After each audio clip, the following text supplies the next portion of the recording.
miss your old familiar friends, but waiting just around the bend. Everywhere you look, there's a heart, there's a heart. Okay, we'll start with this. Well, Amir Khan had this to say. He says he envisions Pacquiao clash as the perfect career capper.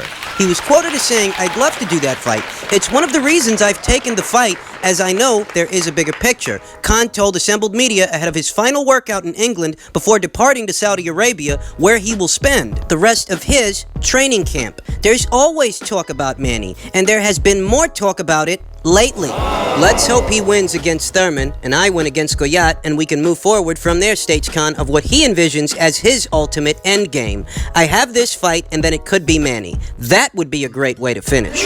And with these comments, one can make the inference that Amir Khan is indeed courting retirement, because he's eyeing a Pacquiao fight after a Goyat fight as what is his final endeavor. His bon voyage, his big send-off, his career capper. That if he makes his way past Niraj Goyat, he would like to have a Pacquiao fight and end his career on that note. With those things in mind, that makes it pretty obvious that Amir Khan is approaching the end. 2 more fights. I mean, that's his plan. That's how he would have it. That if he had it his way, he'd end his career fighting Manny Pacquiao. But, fighting Manny Pacquiao hinges on Manny Pacquiao coming out victorious against Keith Thurman, and we don't know that it's going to happen that way. Oh, there's a chance that maybe Manny upsets Keith. There's a chance. There's always a chance. Upsets happen all the time. We just saw one not but 2 or 3 weeks ago. We just saw two. 2 of them. In the span of 2 months. So yes, upsets do happen. But in the event that the upset doesn't happen, in the event that Manny Pacquiao falters against Keith Thurman, then what's another way for Amir Khan to cap off his career? What's the next best thing? What's the next best way for him to, have his big send-off in what is a relevant and significant fight against a significant fighter? I'll tell you what, a Kell Brook fight. A Kell Brook grudge match. The match that many people out there don't think Amir Khan wants, and you know what? There's enough precedence there to make that assumption. After Amir Khan took on Phil LoGreco, Remember that? last year in May, he managed to dispatch Phil LoGreco in only 1 round.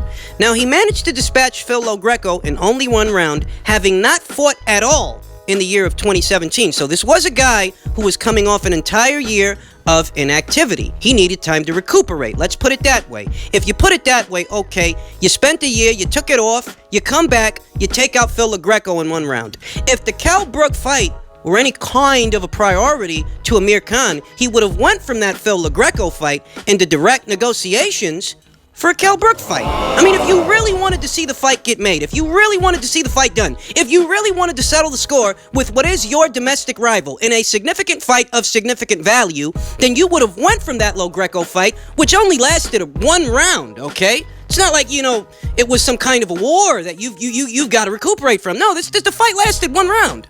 Okay, if you wanted to fight with Brook, you would have went from that LoGreco fight to Kell Brook fight. That would have been the order. But what did he do? He went from Phil LoGreco to Samuel Vargas. Why? And this is at a time where, both of these guys are on the same side of the street. So all that politics of boxing shit, throw that right out the window. Because at that time, they were on the same side of the street, under the same promotional banner. Yet, Amir Khan, he chose to fight Samuel Vargas instead. And for what? And in regards to that Vargas fight, ahead of the fight, it very much seemed like a gimme fight, like yet another lighter touch, another, tune-up kind of fight. This is a guy who had already lost to Danny Garcia, had already lost to Errol Spence. So against Amir Khan, it's safe to say that at least at that point in the juncture, It was a gimme fight. Most people looked at that fight as a gimme fight. I mean, this isn't a high-profile opponent at all. Yet the fight itself was more of a contest than people thought it was going to be. Amir Khan got dropped in that fight. Now, you would have thought that, okay, well, if he survives this, if he makes his way past this guy, which he did, he's going to go into a Brook fight after that, because, the clock is ticking. Both of you guys appear to be circling the drain. Both of you guys are inching closer to retirement. There are only a few, big opportunities out there for you guys, and the biggest one really does seem to be against each other. But rather than prioritizing facing his domestic rival, who does Amir Khan decide to fight? He decides to fight Terrence Crayford. Crayford? And this kind of selective matchmaking on the part of Amir Khan. You know, a lot of people tell you that, you know, Khan's not scared to fight anybody because look at the people that he's fought. Yeah, they beat him, but look at the people that he's fought. But, you know, I look at it another way. The way I look at it is, you know, he'd rather lose to a pound-for-pound fighter. A guy who's ranked amongst the best and brightest at this time, you understand? Amir Khan may look at the situation as, you know, I go in there, I lose to Crayford. There's no shame in losing to Crayford. Some people consider him to be the #1 guy, the best fighter, pound for pound, in the sport of boxing. Some people do. So I lose to a guy like that, there's really no shame in that. But in the case of Kell Brook, it is a little different. Kell Brook is not considered a pound-for-pound elite guy. Many people who are fans of Kell Brook themselves will say that, you know what, he has seen better days. He may be approaching the end. You square off against what is your domestic rival, who in many ways is in the same stages of his career that you are in yours. And you don't have the excuses. You don't get to say, well, you know, at least I lost to a pound-for-pound guy. No, you guys are in the same walk of life. It's an even playing field. So you lose to this guy, it doesn't come on with the added excuses. And you know what? Based on Amir Khan's treatment of the fight, the fact that it really doesn't seem to be a priority to him, you can make the inference that he doesn't mind losing to a Canelo Alvarez. He doesn't mind losing to a Danny Garcia. He doesn't mind losing to a Terrence Crayford. But when it comes to Kell Brook, for some reason, he just doesn't want to run those risks. He doesn't want to take that chance. But I will say that if by some chance Manny Pacquiao falters against Keith Thurman, the next best thing for Amir Khan to do, the next best way to finish your career, really would be fighting Kell Brook. That would be a domestic fight of some value. You understand?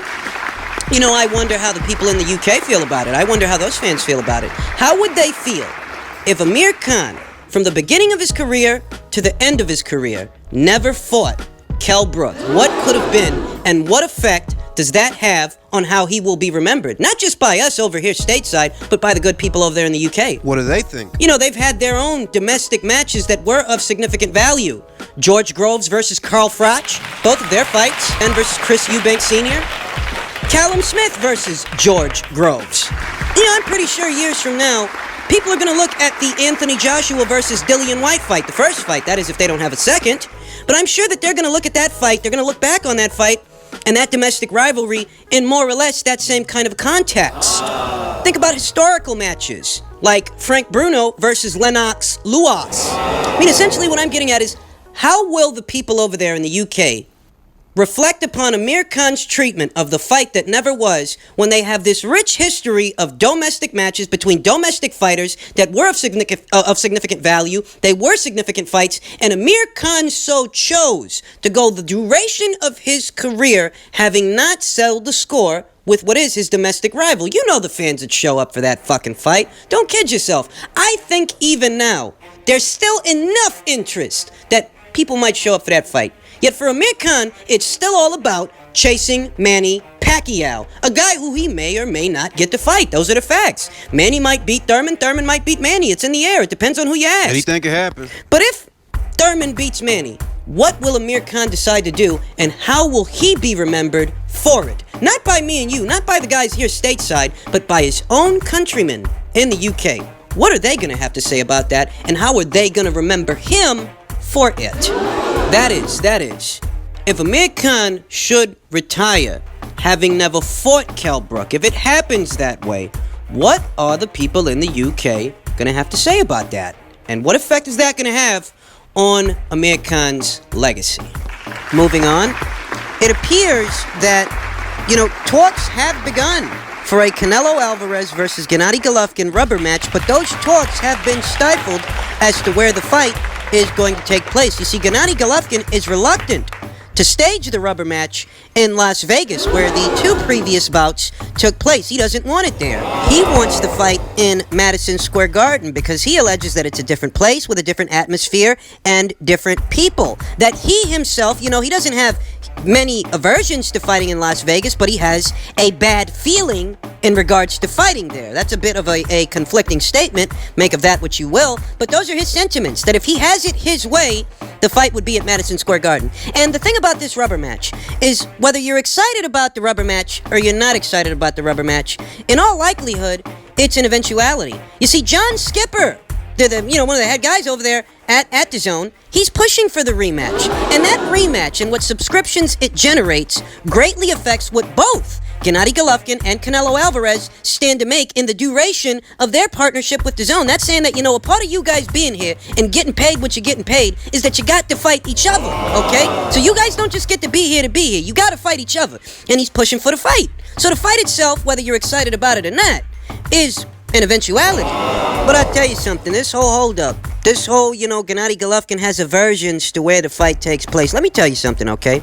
Gennady Golovkin's aversions to fighting in Las Vegas likely have a lot to do with the scoring. I mean, that's the obvious inference that you can make, that he feels that he can't get a fair shake out there. He can't not get a fair shake in Las Vegas against Canelo Alvarez. That's probably what, a part of what the holdup is. Let's be honest with ourselves. But I'll tell you the truth, that, when it comes to scoring that kind of arched people's eyebrows, that's not limited to Canelo's fights in Vegas. There were people arching their eyebrows in regards to the Austin Trout fight and how that fight was scored. And that fight wasn't in Vegas. It was in San Antonio, Texas. So you asked me a question.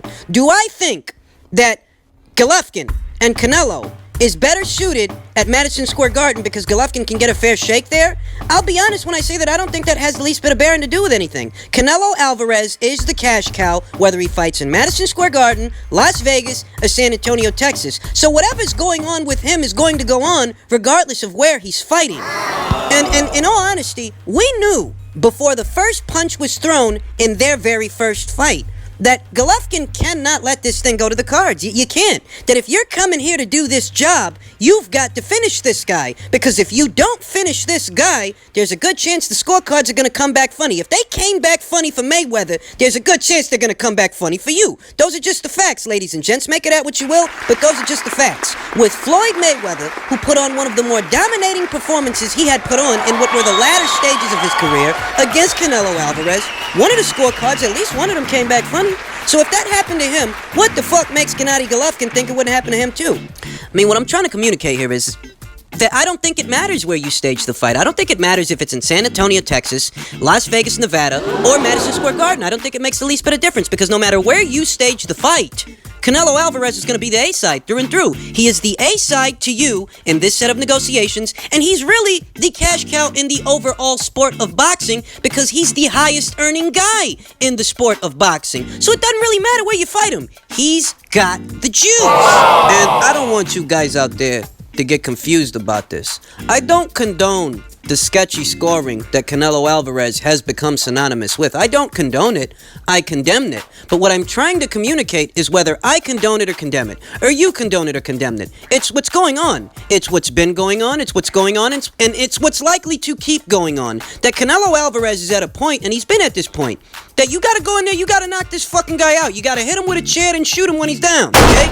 That's what's going on. Because if this thing goes to the cards, it's a good chance it's not gonna work out in your favor. For Gennady Golovkin, who is now 37 years old, he could be 38 by the time the rubber match takes place. If these guys don't reach a deal in a timely fashion, he could be as old as 38 years old. What are the odds that a 38-year-old Golovkin, having fought Canelo Alvarez 2 times already, is gonna do something different, something that will see him getting the knockout? Because that's what he needs to get, rest assured. We knew that in the first fight and the second.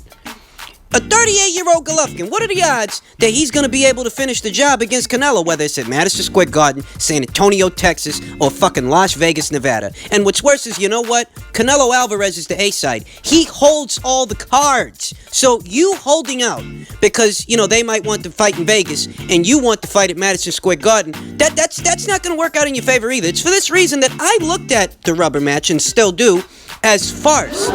John Skipper, maybe the people over there at DAZN are pressuring Golovkin for it, but maybe that's a fight that he shouldn't take right now. That maybe what you should do is keep yourself busy with some interesting situations that will make you some money in the in-between time, and what you can then do is cap off your career and your deal with DAZN, cap that off with that rubber match. Because you lose to Canelo Alvarez in a rubber match. Let's say they have the rubber match. He loses a decision again. More controversy, assuming there is any. But let's say that it happens that way. Where does he go from there? Super middleweight? Well, you gonna fight those guys after a Canelo rubber match when you're older? When you've been beat twice or whatever? The point I'm trying to communicate, ladies and gents, is that there are certain ways to play this thing. And for a while now, I feel that Gennady Golovkin has been playing it the wrong way. I looked at the first fight, what took place in the first fight. I told myself that, if it was me, I'd walk away with my dignity. I wouldn't even prioritize a rematch no matter what the price tag is because, you just made good money. And at the end of the day, if they robbed you in the first fight, there's a good chance they'll try it again in the second. There's no more to be gained here. And the same applies to a rematch. So if he's approaching this rematch, it's got to be for the price tag because it sure as hell ain't for the W. You're not likely to get that. Not at this point.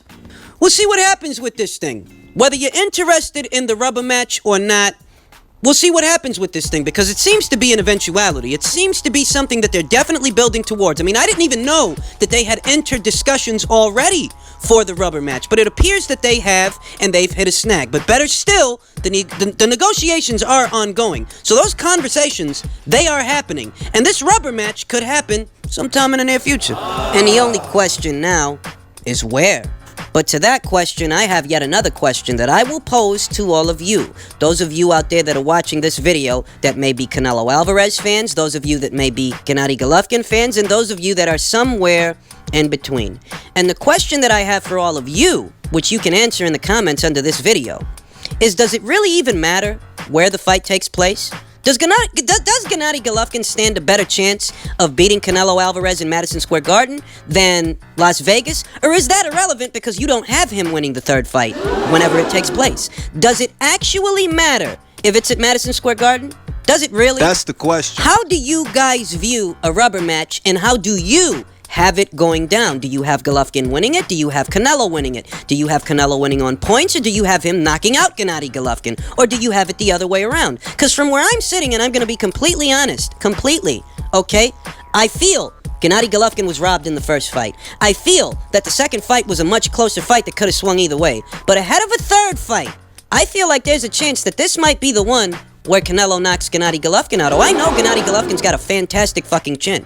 But he's 37 years old now, could be 38 by the time the rubber match takes place. Could be 38. What I saw out there with Steve Rolls was a Golovkin who got his head snapped back by a 1-2-1 combination against an opponent who's not world level, who's not tested at the world level. So against Canelo, I put him in his place, and I tell myself, Golovkin's going to be older by the time he fights Canelo for a third time. This could be the one that he actually loses, where everyone will have to say, that's the one he lost. They may not agree on the first one, they may not agree on the second one, but he might lose the third one. And with those things in mind, that's why, at least to me, it doesn't matter where they have it. Because if they have it, I think Golovkin might lose that one.